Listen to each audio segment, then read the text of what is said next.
Based on current projections, Jamaica is expected to close this year with a murder rate of approximately 24 per 100,000 inhabitants. This would represent the lowest rate since 1991. To put this in perspective, it means that more than half of the population, persons 34 years old and younger, are now living in an era that is safer than any other time in their entire lifetime.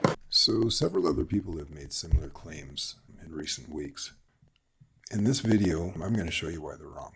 The type of crime we're talking about is specifically this type here. This video censors certain words, and I don't want to run afoul of the censors, so I am going to call this most egregious, irreversible terminal outcome crime, or terminal outcome crime for short. So last year, 2024, we had roughly 1,141 instances of terminal outcome crime.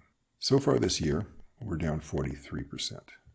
So using these two figures, we're just going to make a quick back-of-the-envelope estimate of the number of terminal outcome crimes that are likely to happen in total this year. So we're multiplying last year's figure of 1,141 by 1 minus 0.43, or 1 minus 43%.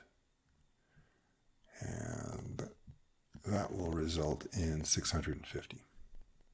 So this is what I'm saying. Andrew Holness recently claimed that the number of terminal outcome crimes for this year will be lower than 800. But more accurately, it'll likely be lower than 700. Before I go on, I just want to say this is a fairly simple back-of-the-envelope way of estimating our total for 2025. But 7.5 months into the year, unless there is a surge in terminal outcome crime or major decline in terminal outcome crimes, our figure will probably be between 600 and 700. So the last time we had anywhere close to 650 instances of terminal outcome crime was way back in 1993. So on the left, we have a chart with Jamaica's population over time. You'll notice that we've added, I think, between 400,000 and 500,000 people since the early 1990s. So for that reason, our 650 figure for this year cannot be compared directly with figures from the early 1990s. You have to adjust for population. Now that is commonly done by figuring out what the number of crimes per 100,000 people is. So that's what we'll do here. So we'll take 650, which is our estimate, and we will divide that by our total population, which is 2,837,077, and we'll divide that by 100,000 because it is per 100,000 people, and we will get 22.9. That is the best figure that we have seen probably since the early 1990s, but in a global sense, it's not all that great. It will still put us probably within the top 20 to 25 most dangerous countries in the world. In other words, like the bottom 10%, which of course is still, I mean, it is better than, being in the top 5 or like we were for 20 years, or even being the most dangerous country in the world again, which we were for more than one of those 20 years. But we still have a long ways to go.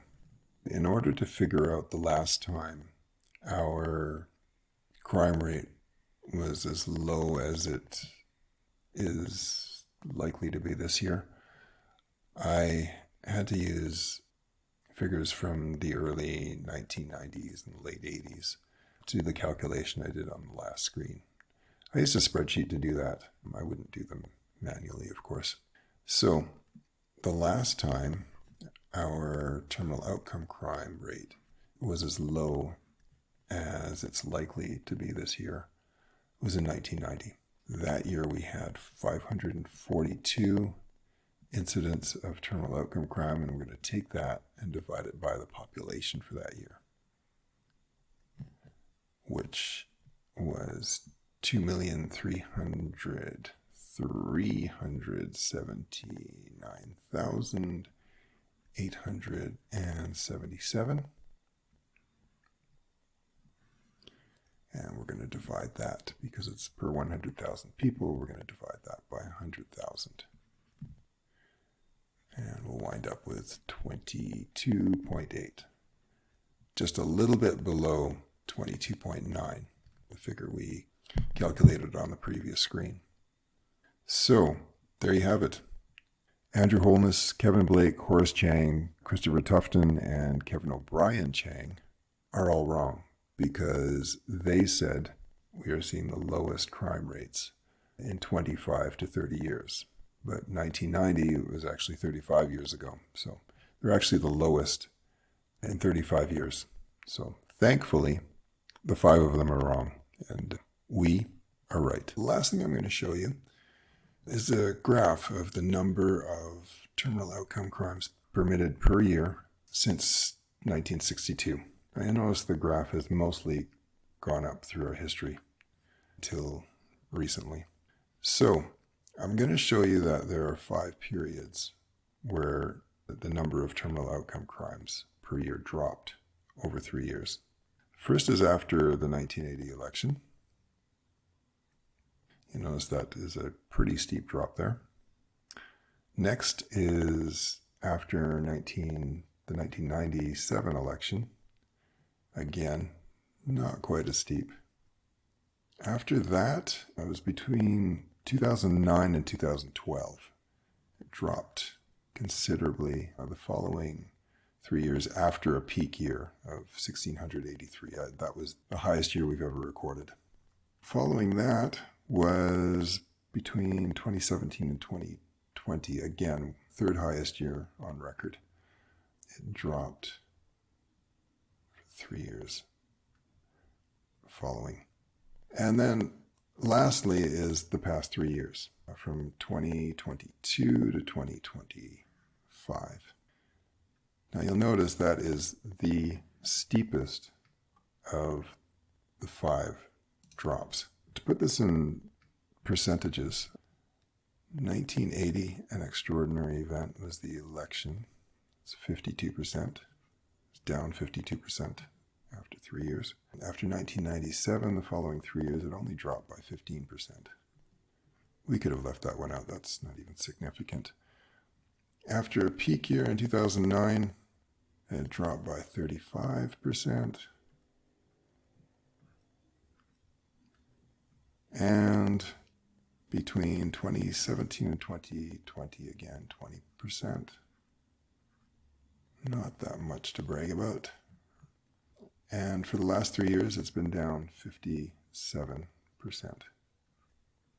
So that's even higher than from the 1980 election, which was an extraordinary event that will hopefully never be repeated. So that's all I have to say about this. If you have any questions or comments, please leave them in the comment section